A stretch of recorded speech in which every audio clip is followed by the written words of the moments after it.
Alors, nous sommes ici sur le vaccinopole de Diamniadio, qui est un projet de l'Institut Pasteur de Dakar. Aujourd'hui, nous avons eu l'honneur et le privilège d'être visités par le ministre de la Santé du Sénégal et le commissaire européen au partenariat. Parce que le projet Madiba a une ambition et une dimension africaine, puisqu'il a pour objectif de produire 300 millions de doses de vaccins, qui sont pour le vaccin de routine, la vaccination de routine, pour les épidémies et pour les pandémies. Dans ce cadre-là, il essaye d'obtenir, avec les autres collègues de l'Union africaine, une autonomie en matière de vaccins avec 60% de production locale à l'horizon 2040.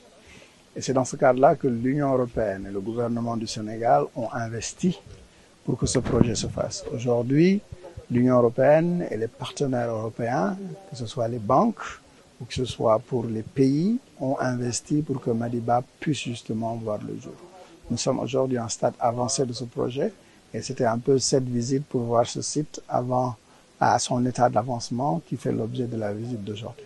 Alors, nous avons plusieurs projets de vaccins. Les premiers et les plus importants seront la fièvre jaune, puisque c'est un vaccin que nous produisons depuis 80 ans, mais pour lequel avoir des capacités plus importantes au niveau national et international serait important pour faire face à des pénuries qui se passent de temps en temps. Le deuxième vaccin, c'est la rougeole et la rubéole, qui est un gros sujet en Afrique, pour lequel il y a aujourd'hui beaucoup d'épidémies. Et il y a toute une réflexion sur une série de vaccins pour les épidémies sur lesquels nous travaillons, comme la fièvre de la vallée du Rift.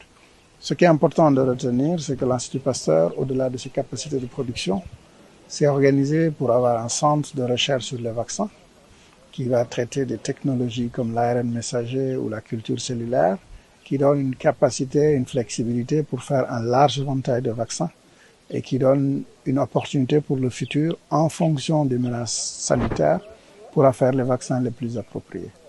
Absolument. Dans l'objectif de l'Union africaine de produire 60% de ces vaccins en local à l'horizon 2040 et l'objectif du Sénégal de produire 50% de ce besoin à l'horizon 2035, l'Institut Pasteur de Dakar se positionne et a déjà fait un gros travail pour qu'en Afrique de l'Ouest, nous puissions avoir ce hub où les capacités de production, de recherche, de formation et la facilitation de l'ensemble de l'écosystème va permettre d'atteindre ces objectifs.